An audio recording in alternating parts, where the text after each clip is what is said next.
Important commentaries in China. 1. Blue Rock Collection. Pai Yen Lu, one of the most famous and oldest Zen book of Linqi Zen sect, consisting of 100 koans compiled by Zen master Shuehtouchi Chung Xian. 980-1052. With his own commentary in verse accompanying each koan, by Zen master Yuan Wu. 1063-1135. He added an introduction to the 100 Kung-ans of earlier text, along with poetic explanations that are considered masterpieces of classical Chinese poetry. Along with Wu Men Quan, it is one of the two most influential collections of Kung-an. The book derived its name from a scroll containing the Chinese characters for blue and rock, which happened to be hanging in the temple where the collection was compiled, and which the compiler decided to use as a title for his work. 2. Record concerning the passing on the lamp. Qing Tech Yuan Ten Lu, record concerning the passing on the lamp, composed in the Qing Te period. This is the earliest historical work of Chen literature, compiled by the Chinese monk named Tao Xuan in the year 1004. It consists of short biographies and numerous anecdotes from the lives of the early masters of Chen up to Fa Yen Wen'ai, the founder of the Fa Yen school. This 30-volume work, in which the deeds and sayings of over 600 masters are recorded and more than 1,000 masters are mentioned, is one of the most important source works of Chen literature. Many of the koans that are found in later Zen literature were fixed in writing here for the first time. 3. Doctrine of the Vital Gate of Sudden Entry into the Way. The doctrine of sudden enlightenment. Instantly to apprehend, or attain to Buddha enlightenment. Associated with the southern school of Zen in China, in contrast with the northern school of gradual enlightenment, or Hinayana or other methods of gradual attainment. This school was founded by the sixth patriarch Huineng. Immediate awakening or immediate teaching or practice for awakening for the advanced. Perfect sudden teaching. Sudden teaching. Perfect and immediate teaching. A supreme teaching which enables ones to attain enlightenment immediately.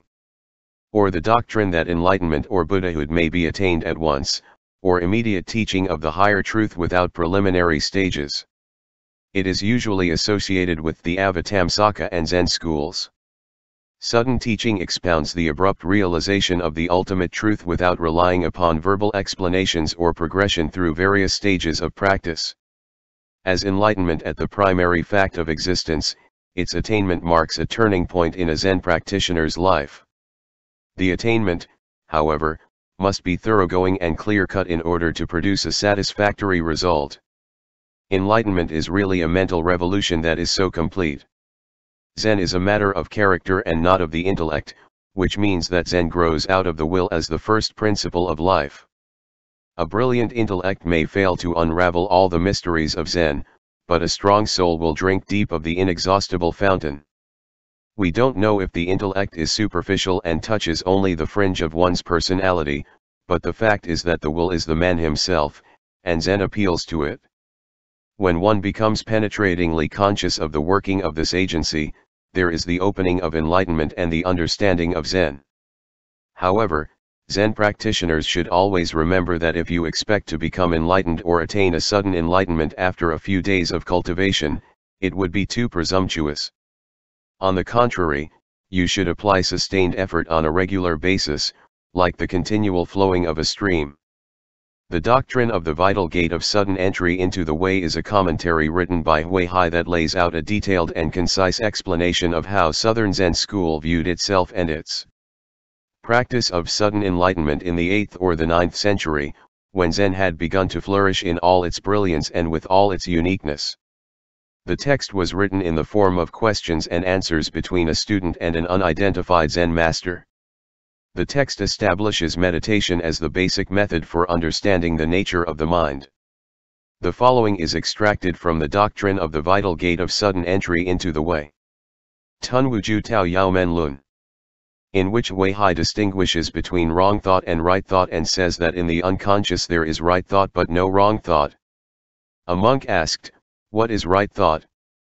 Huihai answered, Right thought is to be conscious of bodhi, enlightenment. The monk asked, is bodhi attainable? Hui Hai answered, no, it is unattainable. The monk asked, if it is unattainable, how can one think of it? Hui Hai answered, as to bodhi, it is no more than a provisionally made-up word, and there is no corresponding individual reality to be the object of sense attainment. Nor is there anyone who has ever attained it in the past or ever will attain it in the future. For it is something beyond attainability. Thus there is nothing for one to think of, except the unconscious itself. This is called true thought. Bodhi means not to have any thought on anything, that is to say to be unconscious of all things. To be unconscious of all things is to have no mind on all occasions. When this is understood, we have the unconscious, and when the unconscious Wu Nian is realized, emancipation follows by itself. Next is also another extracted passage from the doctrine of the vital gate of sudden entry into the way. Tun Wu Ju Tao Yao Men Lun, in which Hui Hai distinguishes between mind and words. A monk asked Zen master Hui Hai, are words the mind? Hui Hai said, no, words are external conditions. They are not the mind. The monk asked, apart from external conditions, where is the mind to be sought? Hui Hai replied, there is no mind independent of words. That is to say, the mind is in words, but is not to be identified with them. The monk asked, if there is no mind independent of words, what is the mind? Hui Hai replied, the mind is formless and imageless. The truth is, it is neither independent of nor dependent upon words. It is eternally serene and free in its activity. Say the patriarch, when you realize that the mind is no mind, you understand the mind and its workings. Hui Hai further writes, according to Patriarchus Vaosa, that which produces all things is called Dharma nature, or Dharmakaya. By the so-called Dharma is meant the mind of all beings. When this mind is stirred up, all things are stirred up. When the mind is not stirred up, there is nothing stirring and there is no name. The confused do not understand that the Dharmakaya, in itself formless, assumes individual forms according to conditions. The confused take the green bamboo for Dharmakaya itself, the yellow blooming tree for prajna itself. But if the tree were prajna, prajna would be identical with the non-sentient. If the bamboo were Dharmakaya, Dharmakaya would be identical with the plant. But Dharmakaya exists, prajna exists, even when there is no blooming tree, no green bamboo. Otherwise, when one eats a bamboo shoot, this would be eating up Dharmakaya itself. Such views as this are really not worth talking about. 4. Sunyata Sastra. According to Prof. Junjiro Takakosu in the Essentials of Buddhist Philosophy, this is one of the three truths of the Thien school, the other two are the truth of temporariness and the truth of mean. According to this school the three truths are 3 in 1, 1 in 3. The principle is one but the method of explanation is threefold. Each one of the three has the value of all. All things have no reality and, therefore, are void. Therefore, when our argument is based on the void, we deny the existence of both the temporary and the middle, since we consider the void as transcending all. Thus, the three will all be void. And, when one is void, all will be void. When one is void, all will be void. When one is temporary, all is temporary. When one is middle, all will be middle. They are also called the identical void, identical temporary and identical middle. It is also said to be the perfectly harmonious triple truth or the absolute triple truth. We should not consider the three truths as separate because the three penetrate one another and are found perfectly harmonized and united together. A thing is void but is also temporarily existent. It is temporary because it is void, and the fact that everything is void and at the same time temporary is the middle truth. Seng Chao's treatise on state of emptiness or essay on sunyata. One of the major works of Seng Chao which deals with the topic of the two truths is an essay on sunyata, a short composition which takes up a little more than 1 page. It discusses the meaning of sunyata utilizing the concept of the two truths. After a short introduction, Seng Chao refers straight to his interpretations of sunyata, which he divides into 3 trends. First, mind space, or mind spaciousness. Mind holding all things like space. One of the Buddhist trends is to explain sunyata as mental negation. Sunyata refers to the emptiness of the mind when it does not conceptualize or reflect about things, but does not mean that things themselves do not exist. Master Seng Chao 374-414 criticizes this position by pointing out that, though it is correct concerning the importance of a calm mind, it is incorrect in failing to perceive the emptiness, or lack of being, of phenomenal things. Second, identical with form. Rupa. According to Master Seng Chao 374-414, form, or phenomenal matter, is empty because it is not form in itself. Seng Chao points out that this is correct insofar as form is not independently existent but depends on other things for its existence. He then criticizes this position for not going one step further to point out that form is no form, and that emptiness has no independent existence either. Third, original non-being. All things derive their existence from an original state of nothingness. This view was compatible with traditional Dharma ideas of the primordial nothingness out of which the world emerged, but Master Seng Chao 374-414 points out that when the Buddhist sutras speak of things not existing, it is meant that they do not have ultimate existence and lack substantial being. The Buddhist texts are not nihilistically denying all existence nor affirming the idea of a primordial nothingness. Seng Chao's presentation of this interpretation of sunyata is so ambiguous that it is difficult for Buddhist practitioners to know for sure the content. We can conclude by making the following observations concerning Seng Chao's understanding of the two truths. First, the real truth is beyond common language and cannot be adequately verbalized. Second, the content of the real truth can nevertheless be described negatively as neither substantial being nor complete nothingness because all dharmas are a complex of causes and conditions. Finally, Seng Chao can be credited with pointing out the ultimate unity of the two truths and for clarifying the difference between traditional Chinese interpretations of non-existence as primordial nothingness and the interpretation of sunyata in the traditional Buddhist prajna tradition. In short, according to the Madhyamikas, the Sunyavadan is neither a thoroughgoing skeptic nor a cheap nihilist who doubts and denies the existence of everything for its own sake or who relishes in shouting that he does not exist. His object is simply to show that all world objects, when taken to be ultimately real, will be found self-contradictory and relative and hence mere appearances.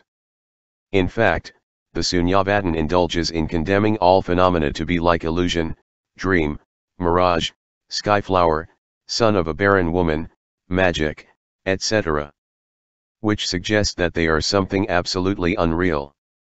But this is not his real object. He indulges in such descriptions simply to emphasize the ultimate unreality of all phenomena. He emphatically asserts again and again that he is not a nihilist who advocates absolute negation, that he, on the other hand, maintains the empirical reality of all phenomena. He knows that absolute negation is impossible because it necessarily presupposes affirmation. He only denies the ultimate reality of both affirmation and negation. He condemns intellect from the ultimate standpoint only for he knows that its authority is unquestionable in the empirical world. He wants that we should rise above the categories and the contradictions of the intellect and embrace reality. He asserts that it is the real itself which appears. He maintains that reality is the non-dual absolute, blissful, and beyond intellect, where all plurality is merged. This is the constructive side of the dialectic in sunyata which we propose to consider now. Here intellect is transformed into pure experience. 5. Pureland Dragon Poetry. Lung Shujing 2, Pureland Dragon Poetry. Written by Wang Jisiu, which taught and advised others the cultivated path of Buddha recitation. This Buddhist text was one of the most important books in propagating Pure Land Buddhism. Wang Jisiu, from Lungshu, also known as Hsu Kung, lived during the Qin dynasty. 265 to 420 A.D. He obtained his doctorate degree but chose not to take office as a mandarin. He became a devout and learned follower of Amitabha and Kuan Yin. He focused all his time to cultivate Pure Land Buddhism. He wrote the book titled Pure Land Dragon Poetry, teaching and advising others the cultivated path of Buddha-recitation. This Buddhist text was one of the most important books in propagating Pure Land Buddhism. Lungshu is his hometown, not his Buddha name, nor his name. 6. Litany of Liangwu Ti for his wife. Also called the Litany of Liangwu Ti Sutra, the Litany of Liangwu Ti for his wife, who became a large snake, or drago, after her death, and troubled the emperor's dreams. After the litany was performed, she became a Devi, thanked the emperor and departed. 7. Answers to Doubts and Skepticism Commentary. A commentary which provides explanations and clarifications to Buddhists' doubts and skepticism of the Pure Land Buddhism, written by a Pure Land patriarch. 8. Record of Great Serenity. Roughly Book of Equanimity or Record of Great Serenity. Tsung-yung-lu. A collection of 100 koans, compiled in the 12th century by Hung Chi-cheng-chue, a reputed Chinese Taodong Zen master, and later Zen master Wan Tsung Hungxiu gathered them together. The title is derived from the name of the hermitage of Great Serenity. Cloister of Equanimity. Tsung-yung-lu is commented in a poetical method. Zen naturally finds its readiest expression in poetry rather than in philosophy because it has more affinity with feeling than with intellect. Therefore, its poetic predilection is inevitable. More than one-third of the koans in the Tsung-yung-lu are identical with koans in the Paiyan-lu and the Wumen Quan. An English translation by Thomas Cleary appeared under the title The Book of Equanimity. New York 1985. In fact, all the Zen writings known as sayings and dialogues, Wulu or Goraku, as well as the biographical histories of Zen masters, of which we have a large list, treat the koans in the way peculiar to Zen. Almost every master of note has left his sayings and dialogues, which largely constitute what is known as Zen literature. Where the philosophical study of Buddhism abounds with all sorts of annotations and exegeses and analyses which are often very detailed and complicated, Zen offers pithy remarks, epigrammatic suggestions, and ironical comments, which conspicuously contrast with the former. Another characteristic of Zen literature is its partiality to poetry. The koans are poetically appreciated or criticized. Of this the Paiyan-lu and Tsung-yung-lu are most significant examples. The fact that Master Hung Chi, who belonged to the Soto school and who is often represented as an enemy of the koan practice of the Rinzai school, himself compiled such a collection of koans makes clear that the differences of opinion and in training methods of the two schools were not so great in ancient China. Soto Zen also made use of the koans as an outstanding means of training. 9. Biographies of Pure Land Sages and Saints. Biographies of Pure Land Sages and Saints, or Enlightened Saints of Pure Land Buddhism, which recorded 11 patriarchs for the Pure Land Dharma tradition and their commentaries on the rebirth in the Pure Land. Eventually, at Lin Enam Congregation, the Great Venerable Master Yin Kuang had a convention for Pure Land cultivators, both lay people and clergy. To promote Great Venerable Sinso as the 10th Patriarch, Great Venerable Master Sua Sen as the 11th Patriarch, and Great Venerable Master Che Wu as the 12th Patriarch. After the Great Venerable Master Yin Kuang gained rebirth in the Pure Land cultivators carefully examined his life and made the following observations. His conduct and practice were pure and adorning. He made significant contributions to the Pure Land Buddhism. Thus, after their meeting, they honored him as the 13th Patriarch. According to the tradition of Pure Land Buddhism, the Great Venerable Masters followed the path of compassion, wisdom, and benefiting others. Therefore, they never proclaimed themselves as patriarchs. Only after they passed away, leaving behind significant and extraordinary artifacts, such as charis. Upon death they were received by Buddha, Mahabodhisattvas, etc., or having outward characteristics of gaining rebirth, did future generations, relying on these evidences, bestowed upon them as patriarchs. The Biographies of Pure Land Sages is a collection of real-life stories of Pure Land cultivators, lay and ordained Buddhists, who gained rebirth to provide concrete evidence and serve as testimony to the true teachings of the Buddha and Pure Land patriarchs for those who may still have doubts and skepticism. Almost all the virtuous beings recorded in the biographies of Pure Land sages relied on the Dharma door of Buddha-recitation to gain rebirth and earn a place in one of the 9 levels of Golden Lotus. In the Western Pure Land, the Pure Land text, The Road to the Ultimate Bliss World, was first translated into Vietnamese by the Most Venerable Thien, and, later, it was translated and explained again by the late great Dharma master Thien with the title Collection of Lotus Stories. 10.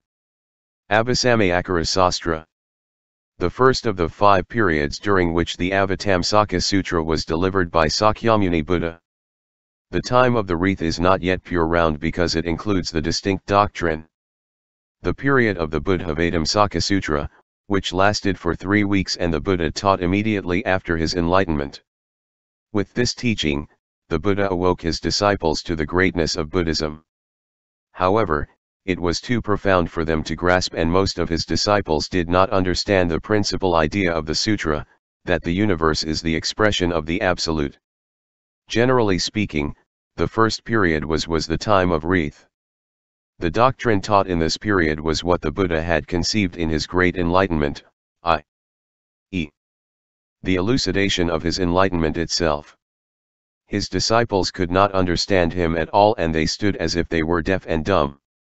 It's said that the Ornament for Clear Realizations, a scholastic treatise attributed to Maitreya, which focuses on key doctrines in the perfection of wisdom. Prajnaparamita. Literature. It consists of 8 chapters, each of which is referred to as an Abhisamaya, which according to Haribhadra's commentary indicates a non-conceptual nirvikalpa state of intuitive gnosis. In addition to its Abhisamayakara Sastra and its propagation of the fundamental teachings of the Flower Adornment Sutra, the school is best known for 1. Its system of analysis of the Buddha's teachings, ranking the teaching, which was developed by the school's 3rd patriarch, the Venerable Faizang, and 2. Its system for lecturing on Buddhist sutras, called the 10 Doors of the Xianxiao school. 11. Rebirth Treatise. Commentary on the longer Amitabha Sutra or Treatise on the Pure Land is also called the amitayus-sastropadesa. As we have seen that the Amitabha or amitayus, or infinite light and infinite life, is a Buddha realized from the historical Buddha Sakyamuni. If the Buddha is purely idealized, he will be simply the infinite in principle. The infinite will then be identical with thusness. The infinite, if depicted in reference to space, will be the infinite light, and if depicted in reference to time, the ithenite life. All Buddhists want to reach Buddhahood. However, they believe that it is easier and more certain to practice buddha-recitation to be reborn in the Pure Land. As mentioned above, Rebirth Treatise is also called amitayus-upadesa sastra, or Treatise on Gaining Rebirth to the Pure Land, composed by Vasubandhu in the 5th century. This is one of important Pure Land works which denotes the basic idea of the other power teaching.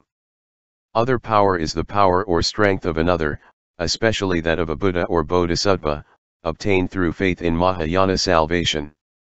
The Pure Land sect believes that those who continually recite the name of Amitabha Buddha, at the time of death, will be reborn in his Pure Land.